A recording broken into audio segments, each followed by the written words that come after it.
2022년 기준 중위소득 대폭 인상, 부양의무자 기준 완전 폐지를 요구한다. 가난한 이들의 복지 확대 및 중생부의 면담 요구 기자회견을 여러분의 박수 함성으로 시작하도록 하겠습니다. 국민기초생활보장법에 따르면 그 기준 중위소득은 원칙적으로 통계청이 공표하는 가구 경상소득의 중간값에 기초하여야 합니다. 그런데 중앙생활보장위원회가 정한 2022년도 4인 가구 기준 중위소득은 487만 원으로 그 통계청이 공표한 2019년 가계금융복지조사 4인 가구 소득 중간값 636만 원에 비하여 턱없이 낮은 수준입니다. 심지어 2022년 기준 중위 소득을 안건으로 낸 것은 518만 원이라고 합니다. 이대로 결정된다면 그 가난한 사람들은 우리 사회의 3년 전 소득보다도 낮은 기준에 따라 살아야 하는 셈이 됩니다. 코로나19로 인하여 가난한 사람들은 더욱 생활이 어려워졌고 복지에 대한 필요는 더욱 늘어났습니다. 12개 부처 73개의 복지사업이 기준 중위소득을 활용하여 결정됩니다. 국가장학금, 급식비, 장기요양급여, 주거급여, 의료급여, 긴급복지, 장애인연금 등 재난지원금만으로는 보충되지 않을 다양한 필요를 충족시키는 사업들입니다. 이를 결정할 때는 결코 숫자로 환산될 수 없는 그 숫자 너머에 어려운 사람들의 삶이 있다는 사실을 잊어서는 안 됩니다. 54만 원입니다. 생활비가. 중앙생활보장위원회에 있는 사람들은 어떻게 잘 사먹고 잘 먹고 사는지 몰라도 54만 원 갖고 이 무더위 같은 사람한테 내가 최소한 진짜 먹고 살 수밖에 없는, 예?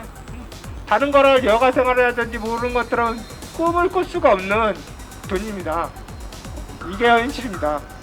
수급자인 저로서는 어머니와의 식생활에 필요한 장보기가 두렵습니다. 무엇을 얼마나 사야 하고 그 정도로 며칠을 견딜 수 있는지, 의식주와 관련 지금의 생활 환경을 돌아보면 빈곤한 생활을 하시는 분들의 자살 사건이 매스컴에 오르내릴 때 저와도 무관치 않음을 항상 직감하고 지내고 있습니다. 중앙생활보장위원회의 위원은 누가 어떻게 위촉하는지, 왜 해당 당사자인 기초생활수급자는 제외되는지 알고 싶습니다. 저는 감히 말씀드리자면 해당 당사자인 수급자가 중앙생활보장위원회의 생계비 계측이 지표라고 생각을 강하게 하고 있습니다.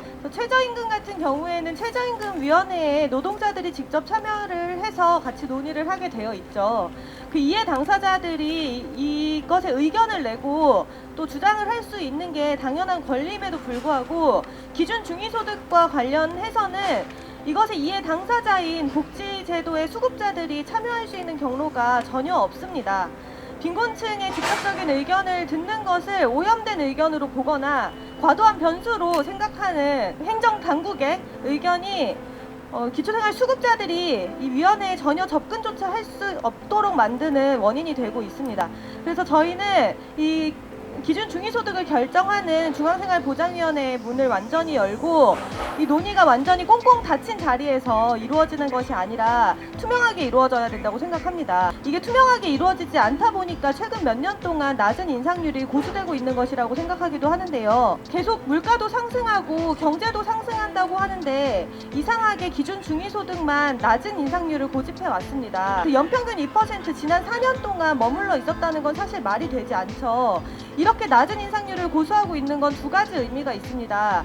하나는 복지 기준선 자체가 계속 낮아져서 사람들이 실제로 내가 가난을 느낄 때, 중간소득 이하 정도로 내 상황이 추락했다라고 느낄 때도 기준 중위소득은 너무 낮아서 거기에 접근할 수 없게 만들어버리는 거죠. 그래서 복지 선정 기준 자체를 낮추는 효과가 있고요.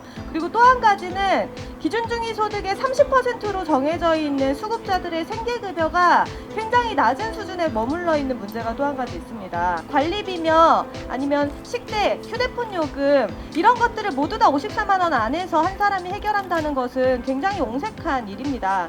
이 옹색한 일은 그냥 수급자들이 조금 더 힘들다라는 것에 멈추지 않고요. 대인관계를 포기하게 만들고 사람들로 하여금 건강한 식생활을 포기하게 만들고 내가 어떻게 하면 그 다음의 생을 그려볼 것인가 이런 꿈을 포기하게 만들고 있습니다. 저희는 그렇기 때문에 이 기준 중위소득 결정에 있어서 수급 당사자들의 목소리가 무엇보다 가장 강조되어야 된다고 생각하고 있습니다. 2020년 의료급여 수급자의 현황은 총 인구 대비 3%에 지나지 않습니다. 중위소득 50%를 기준으로 하는 상대적 빈곤율 16.3%에 비하면 그 적용 대상은 턱없이 부족합니다. 의료급여 부양 의무제는 국가가 책임져야 할 빈곤의 책임을 개인과 가족, 가난한 이들에게 떠넘기는 염치 없는 행위라고 할 수 있습니다. 부양 의무제로 인해 의료급여 수급 대상이 되지 못한 의료급여 비수급 빈곤층은 73만 명에 이르고 있으며 이들 중 38%가 경제적 이유로 치료를 포기한 경험을 가지고 있습니다. 또 수급 가구나 일반 가구에 비해 미충족 의료 욕구가 높은 것으로 조사되었습니다. 부양 의무자 조건은 의료 사각지대를 만드는 요인이 되고 있습니다. 빈곤층의 건강권은 재정 문제를 이유로 제한돼서는 안 되는 보편적인 권리라고 생각을 합니다. 의료급여 부양 의무제 폐지로 아프면 누구나 치료받을 수 있는 보편적인 건강권이 확대되어야 할 것입니다. 대한민국 시민 누구나 최소한의 인간다운 삶을 살 수 있도록 보장하는 것이 중앙생활보장위원회가 존재하는 이유임에도 불구하고 정부와 중생부위는 소유권자 당사자의 의견을 청취할 생각도 없고 경제사회적 취약계층의 권리를 보장하기 위한 수준에 대해서 적극적으로 논의할 생각도 없습니다. 예산만을 고려해서 기준중위 소득의 수준과 속도를 조절했습니다. 중생부위가 반복지적인 결정을 반복하는 이유는 이 위원회가 시민이 아닌 예산부처의 눈치를 보기 때문입니다. 기준중위 소득을 결정하는 과정이 투명하게 공개되지 않고 소유권자들의 목소리를 반영하지도 않는 문제가 있습니다. 시민들은 회의 자료는커녕 회의 날짜도 알기가 어렵습니다. 한국의 사회안전망 체계가 위기에 빠진 사람을 확실히 구할 수 있을지가 우리 사회의 존립을 결정할 것입니다. 이런 시기에 중생부위가 심의 의결하는 정책이 건강하고 문화적인 생활을 유지할 수 있는 삶의 수준과 그 대상을 결정한다는 점에서 매우 중요한 자리입니다. 관련해서 국민연금의 기금운용위원회는 그 회의 자료와 안건 그리고 내용을 모두 공개를 하고 있고 사회보장위원회도 그런 관련 운영 규정을 법과 시행령 등으로 규정을 하고 있습니다. 그런데 이렇게 중요한 결정을 하는 중생부위원회는 그 관련 운영 규정도 공개하지 않고 매우 폐쇄적으로 운영된다는 점에서 그러니까 기초생활수급자가 앞으로도 거의 될 일이 없으신 분들이 아마 기초생활수급자였을 가능성도 좀 높지는 않은 그 경험을 한 분이나 주변에도 그런 친구가 많지 않을 것 같은 분들이 이 문제를 모두 다 결정하고 있습니다. 그래서 사실 저는 한 위원이 기초생활수급자 얼마 받는지 나 사실 잘 모른다라는 얘기를 하시는 걸 들은 적이 있어요. 굉장히 좀 황당했었습니다.